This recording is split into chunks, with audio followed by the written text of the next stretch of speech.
নির্বাচিত সরকার আমরা দায়িত্ব পাওয়ার পরেই আমরা বাজারের ব্যাপারে উদ্যোগ গ্রহণ করেছি। এখানে টিসিবি চেয়ারম্যান সাহেবও আসছেন।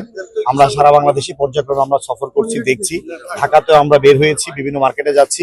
আমরা চেষ্টা করছি বাজারটাকে যাতে জনগণের ক্রয় ক্ষমতার মধ্যে থাকে। আসলে আমরা যখন দায়িত্ব নিয়েছি এর দুদিন পরে রোজা শুরু হয়েছে, স্বাভাবিকভাবেই আমরা একটু কনসার্ন বেশি। আমরা যদি আগে থেকে কাজ করতে পারতাম তাহলে বাজারের বিষয়ে আরো বেশি পদক্ষেপ নিতে পারতাম।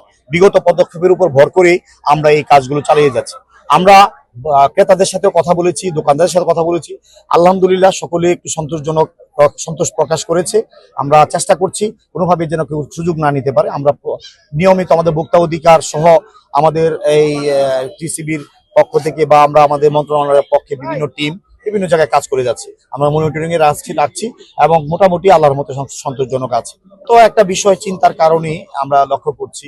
তো এটা তো বিভিন্ন ভাবেই এই জ্বালানির উপর নির্ভরশীল অনেক কিছু, শিল্প উৎপাদন, বাজার পরিস্থিতি, এগুলোতে এফেক্ট কিছু হতে পারে। বাট আমরা সজাগ আছি, আমরা পরিস্থিতি পর্যবেক্ষণ করছি। দেখা যাক। আমরা সরকার অত্যন্ত সজাগ এই ব্যাপারে এবং কনসার্ন। আমরা এই ব্যাপারে আমাদের সংশ্লিষ্ট দপ্তর, মন্ত্রণালয় সবাই আমরা বিভিন্নভাবে যোগাযোগ রাখছি যুদ্ধ পরিস্থিতিকে নিয়ে।